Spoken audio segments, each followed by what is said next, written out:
গোটা রাজ্য জুড়ে আজ বামেদের মিছিল, পথসভা, বিক্ষোভ কর্মসূচি চলছে রাস্তার বেহাল দশাকে সামনে রেখে। এবার যে ছবি দেখাচ্ছি তা হচ্ছে জাতীয় সড়কের বেহাল দশা এবং কমিশন বাণিজ্যের প্রতিবাদ জানিয়ে ধর্মনগর। সিপিএম এর রাস্তা অবরোধ এবং রাজ্যের অবস্থা যুদ্ধ বিধ্বস্ত বলে এবার তোপ দাগলেন অমিতাভ দত্ত। রাজ্যের জাতীয় সড়ক সমূহের কঙ্কালসার অবস্থা এবং তার ফলে সৃষ্টি চরম দুর্ভোগ, যাতে স্থায়ী কোনো সমাধান করা হচ্ছে না।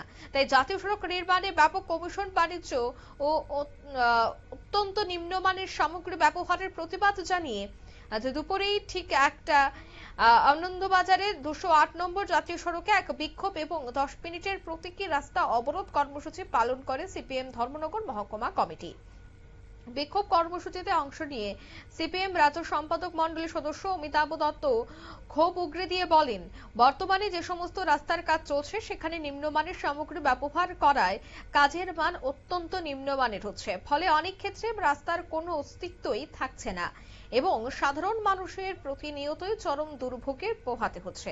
তাই রাজ্যটি আজ যেন এক যুদ্ধবিধ্বস্ত রূপ ধারণ করছে বলেই অভিযোগ তুলেন বাম নেতা অমিতাভ দত্ত। কি বললেন শোনাবো। সিপিআইএম ত্রিপুরা রাজ্য কমিটি সিদ্ধান্ত নিয়েছে সারা রাজ্যে, শুধু জাতীয় সড়ক না, সারা রাজ্যের সমস্ত গ্রামীণ রাস্তাঘাট থেকে শুরু করে শহর গ্রাম সর্বত্রই রাস্তাঘাট যুদ্ধ বিধ্বস্ত। যান চলাচলের যেমন অনুপযোগী, তেমনি মানুষও চলতে পারছে না। ছোট গাড়ি চলতে পারে না, স্কুটার, রিক্সা, অটো রিক্সা, ই রিক্সা বিধ্বস্ত। যাত্রীরাও দারুণভাবে ক্ষতিগ্রস্ত হচ্ছেন, আক্রান্ত হচ্ছেন, অসুস্থ হচ্ছেন। আমরা সেই জন্যই সিদ্ধান্ত নিয়েছি আজকে সারা রাজ্যে জাতীয় সড়কের পাশে বিভিন্ন মহকুমাতে, বিভিন্ন জেলা সদরে এবং আগরতলাতে বেলা 3টায়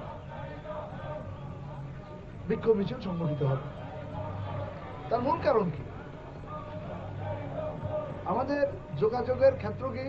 এক, বিমান পথে চলতে পারি, জলপথে চলতে পারি, স্থলপথ বলতে রেল সড়ক, এবং আমাদের যে সাধারণ যে আমাদের চলাচলের যে ব্যবস্থার যে সড়কগুলো রয়েছে। আপনি যান চোরাইবাড়ি থেকে আগরতলা পর্যন্ত ভায়া কমলপুর যে রাস্তা, তার দৈর্ঘ্য প্রায় 200। আপনারা শুনলেন, অর্থাৎ রাস্তার যে বেহাল অবস্থা সে অভিযোগের কথাই তিনি তুলে ধরলেন। অন্যদিকে তিনি মেরামতের জোর দাবি জানান। দলের উত্তর ত্রিপুরা জেলার সম্পাদক অভিজিৎ দে, মহকুমা সম্পাদক রতন রায় এবং স্থানীয় বিধায়ক শৈলেন্দ্র চন্দ্রনাথ সহ অন্যান্যরা উপস্থিত ছিলেন। আন্দোলনকারীরা স্পষ্ট জানিয়ে দিয়েছেন, দ্রুত সড়ক সংস্কার এবং দুর্নীতি বন্ধ না হলে আগামী দিনে আরো তীব্র আন্দোলনের পথে হাঁটবেন তারা। নিয়ে নিচ্ছি ছোট্ট একটি বিজ্ঞাপন বিরতি, সঙ্গে থাকুন।